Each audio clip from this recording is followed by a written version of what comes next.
Meron pang mga nakatira dito. So, ibig sabihin pala kayo pala yung nakatira dati doon, ma'am.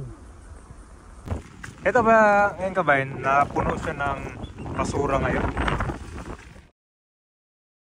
Ang dating palaisdaan, nagmistulang lupa na ngayon. Ito po yung Nabotas Reclamation Project. Malaki itong reclamation project dito. Kapag tuloy na ito yung one of the biggest within Manila Bay. So expect nyo na maganda yung developments dito dahil ito ay katabing-katabi lang ng Bulacan Airport. Meron mga kabayan dito dati na dyan mismo sila nakatira. Ngayon sila ay nalipat dito sa temporary relocation at sila naman daw ay mabibigyan ng panibagong tirahan dito lang din malapit.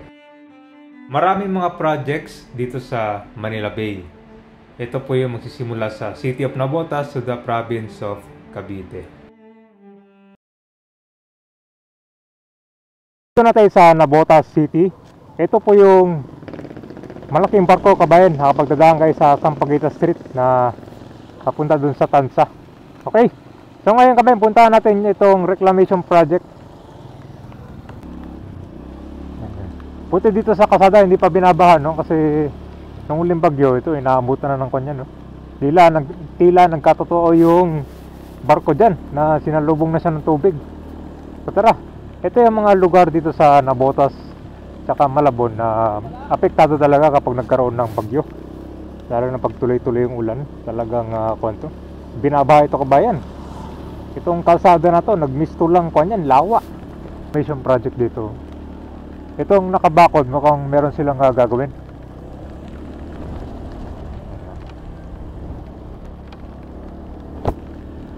So ito yung dating palaisdaan. Ngayon, natambakan na ng lupa. Natambakan na siya.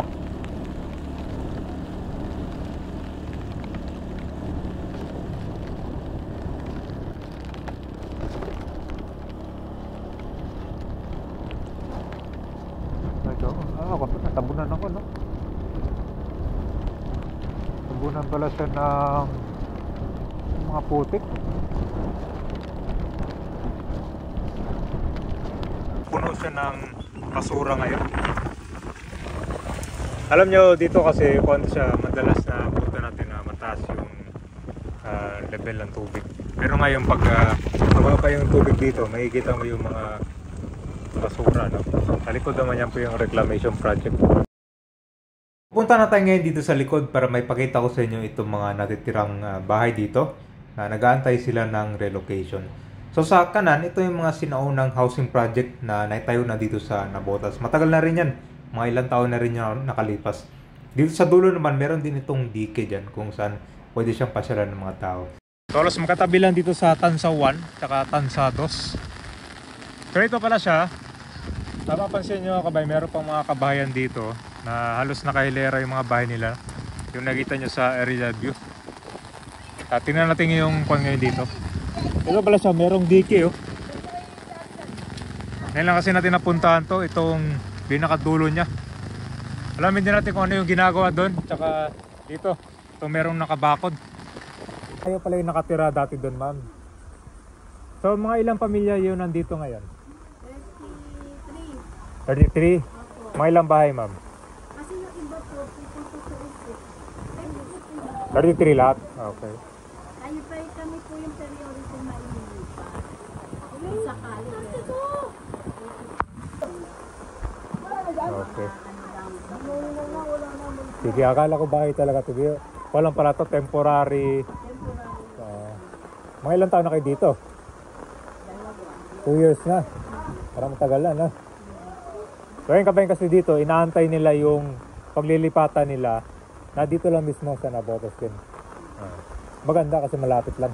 Pero yung ibang halos, yung mga nasilugan, yung mga nakapagod sa eskwela, dinala na po sa mga lokal, malayo yun. kasi nagbabalikan din po dito. Dahil dito, Tsura dito dati, ma'am, may bahay kayo.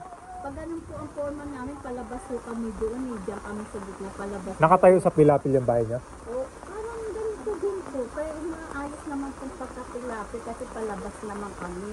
Kaya madali. Nasakop pa nga kami ng tansay na makinis. Pero kung mama, tubig yung napapalitan ngayon ng tubig dati? O, na ano lang pag lumalaki po. Talaga may tubig po sa daan. Oh. Yan guys, tingnan natin yung mga akon dito ah. So, marami ang mga bahay dito. Ito lang yung daanan nila. So, yan, inaabutan din pala sila ng akon dito, baha kapag tuloy-tuloy yung ulan. Kita mo yung paa ng bahay nila sa kawayan. So, marami din palang mga pamilya. Matagal na rin sila, taon nang nakatira dito. Ito yung kan pala, nakita ng ating kababayan, no? Diyan ano pala yung bahay na malapit dun sa reclamation project. Actually ngayon ko lang napuntahan to.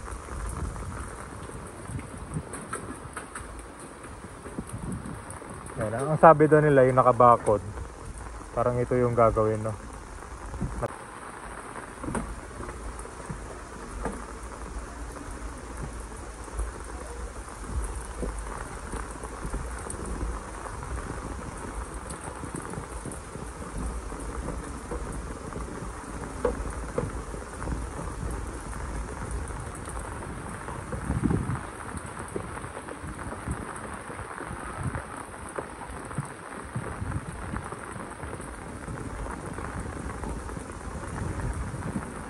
Ganyan po nakadulo. Yun, may upuan. So yan sa mga natanong ko, parang meron daw ginagawa dito sa likod do. Yan.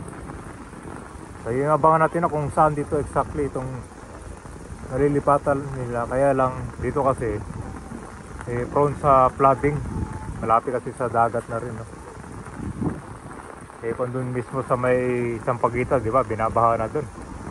At more dito pa. Saan po dito, ma'am? Doon po, ganyan na lang po. Abutin po yung tulay namin. Pero meron pang mas malala dyan? Hindi pa naman po. Paano nga lang namin yung tulay namin kasi wala kami malapitan. So yung kuryente nyo dito, ma'am, solar tulad yan, no? O may sarili kayong ano? Hindi kuryente din po. Pang Pang lang po. pangdagdag lang yan pag nag-brown out. Opo, yung solar. Ngayon sa akin nakatira dati, Doon po may dati, yung ginagawa nito yung reclamation, opo, yan. Yung ginagawa po ng isdam po. ang heavy equipment dyan. Opo. Hindi. Isdam po talaga. Palisdaan, Ilang hulihan po namin ng isda to. Dati. talagang malalim dito. Opo. Ilang pabahay na yan, ano po yan, isdam pa talaga. Ay, so malaki yung awangan natin dito sa Navotas City, lalo na sa Tansa, dahil dito sa reclamation project na gagawin. So dito lang yung malapit sa dating palaisdaanan to dito. At ito na siya ngayon. Nabutan kasi natin na malakas yung ulan. So far ito na yung itsura ngayon ng reclamation project. Mas marami na yung mga heavy equipments. Ito po yung area na kung saan dating palaisdaan. So mapapansin mo dito halos sinubuan na ng mga damo yung ibang area. Yan, napakalawak. So ayon sa nabanggit din nila na itong Navotas Reclamation ay malaking halaga din dahil ito ay malapit sa ginagawang New Manila International Airport sa Bulacan, Bulacan. So ito na yung mga kabahayan na temporary relocation dito muna. Sila ay nag-aantay ng mga panibagong housing project dito mismo. Ayon sa mga nagsabi na dito daw. Pero ito kasi wala pang sinisimulan pero meron na siyang bakod. Yung huling bagyo pala, tuloy-tuloy yung malakas na ulan dito. Halos umabot hanggang tiyan yung level ng baha dito. Kaya naman talaga ito sila, apektado talaga dito. Yan. So yung abangan natin dito kung ano pa yung panibagong development na gagawin dito malapit sa Navotas Reclamation Project.